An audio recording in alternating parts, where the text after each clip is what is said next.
السلام علیکم ورحمۃ اللہ وبرکاتہ۔ انبیاء کے واقعات میں سے آج ہم حضرت یعقوب علیہ السلام کا واقعہ سنیں گے۔ بسم اللہ الرحمن الرحیم۔ حضرت یعقوب علیہ السلام حضرت اسحاق علیہ السلام کے بیٹے اور ابراہیم علیہ السلام کے پوتے تھے۔ آپ کی بشارت اللہ رب العزت نے حضرت اسحاق علیہ السلام کی ولادت کے وقت ہی حضرت ابراہیم کو سنا دی تھی۔ حضرت یعقوب کا لقب اسرائیل ہے۔ اسرائیل کے معنی اللہ کا بندہ ہے، اور یعقوب علیہ السلام کی نسل سے وجود میں آنے والے لوگ بنی اسرائیل کہلاتے ہیں۔ بنی اسرائیل میں اللہ تعالیٰ نے بہت سے نبی مبعوث فرمائے۔ حضرت یعقوب علیہ السلام اپنے والدین کے نہایت فرما بردار تھے۔ ایک دن حضرت اسحاق علیہ السلام کو گوشت کھانے کی چاہت ہوئی۔ آپ کے دونوں بیٹے اپنے اپنے والد کی چاہت پوری کرنے کی کوشش میں نکلے۔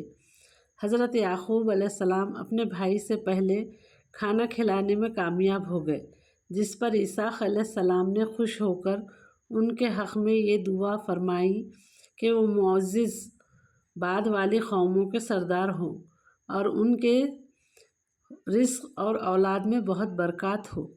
حضرت یعقوب کے بھائی کو جب یہ علم ہوا کہ آپ نے کھانا کھلا کر خیر و برکت کی دعا لے چکے ہیں تو انہوں نے ناراضگی کا اظہار کیا۔ حضرت یعقوب علیہ السلام کی والدہ نے ان کی ناراضگی دیکھ کر اسحاق علیہ السلام سے اجازت لے کر حضرت یعقوب علیہ السلام کو اپنے ماموں کے پاس جانے کی نصیحت فرمائی۔ آپ اپنے والدین کی نصیحت پر عمل کرتے ہوئے اپنے ماموں کے پاس چلے گئے۔ آپ کے ماموں کی 2 لڑکیاں تھیں، بڑی لیا اور چھوٹی بیٹی راحیل تھی۔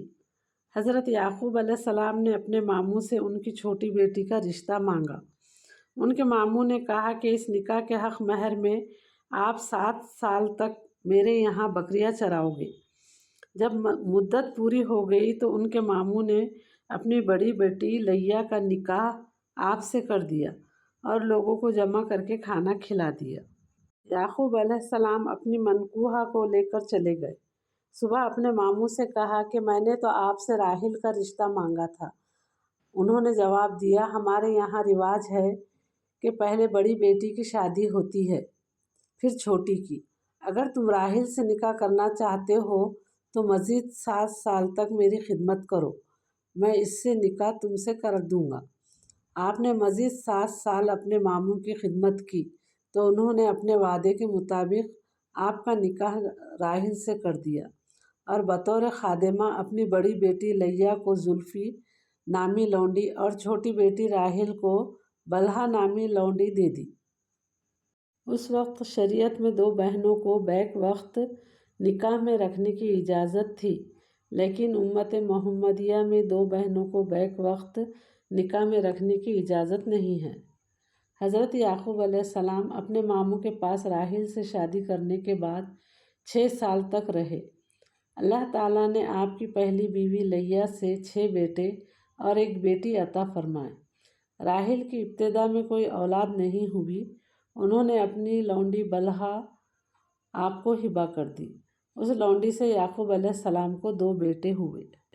آپ کی پہلی بیوی نے بھی اپنی لونڈی زلفی کو آپ کو ہبہ کر دی۔ اس سے بھی آپ کو 2 بیٹے پیدا ہوئے۔ یہ دیکھ کر راحیل نے اللہ کے حضور گڑ گڑا کر اولاد کے لیے دعا مانگی تو اللہ رب العزت نے انہیں بھی 2 بیٹے عطا فرمائے، یوسف علیہ السلام اور بنیامین۔ بنیامین کی پیدائش کے وقت راحیل اللہ کو پیاری ہو گئی۔ ماموں کے پاس 20 سال گزارنے کے بعد یعقوب علیہ السلام اپنے آبائی علاقے کنعان میں تشریف لے آئے۔ جب وہاں لوگوں نے اللہ تعالیٰ کی نافرمانیاں شروع کر دی تو اللہ تعالیٰ نے یعقوب علیہ السلام کو اپنا رسول بنا کر مبعوث فرما دیا اور آپ پر صحیفے بھی نازل فرمائے۔ حضرت یعقوب علیہ السلام کو 12 بیٹے تھے، جن میں حضرت یوسف علیہ السلام کو اللہ تعالیٰ نے نبوت سے سرفراز فرمایا۔ حضرت یوسف علیہ السلام کے بھائیوں نے ایک سازش کے تحت یوسف علیہ السلام کو باپ سے جدا کر دیا، جس صدمے سے روتے روتے آپ کی آنکھوں کی بینائی ختم ہو گئی، لیکن اللہ تعالیٰ نے آپ کو اور یوسف علیہ السلام کو ملوا دیا اور آپ کی بینائی بھی لوٹا دی۔ حضرت یعقوب علیہ السلام کو جب اپنی موت کے آثار نظر آئے تو انہوں نے اپنی اولاد کو ایسی عمدہ نصیحت فرمائی کہ جسے پسند کرتے ہوئے اللہ تعالیٰ نے قرآن مجید میں ذکر فرمایا۔ کیا تم لوگ اس وقت وہاں موجود تھے جب یعقوب علیہ السلام پر موت کا وقت آیا تو انہوں نے اپنے بیٹوں سے پوچھا، میرے بعد تم کس کی عبادت کرو گے؟ انہوں نے جواب دیا، ہم آپ کے اور آپ کے آبا و اجداد ابراہیم علیہ السلام، اسماعیل علیہ السلام، اسحاق علیہ السلام کے معبود ایک اللہ کی عبادت کریں گے اور ہم اسی ایک اللہ کے فرما بردار رہیں گے۔ حضرت یعقوب علیہ السلام مصر میں اپنے بیٹے یوسف علیہ السلام کے پاس رہائش پذیر تھے، وہیں آپ کی وفات ہوئی۔ یوسف علیہ السلام نے آپ کی میت آبائی وطن حبرون لے جا کر ایک غار میں دفن کی۔ تو ناظرین، یہ تھا یعقوب علیہ السلام کا واقعہ۔ اگلے ویڈیو میں پھر ملتے ہیں اگلے نبی کے واقعے کے ساتھ۔ اللہ حافظ۔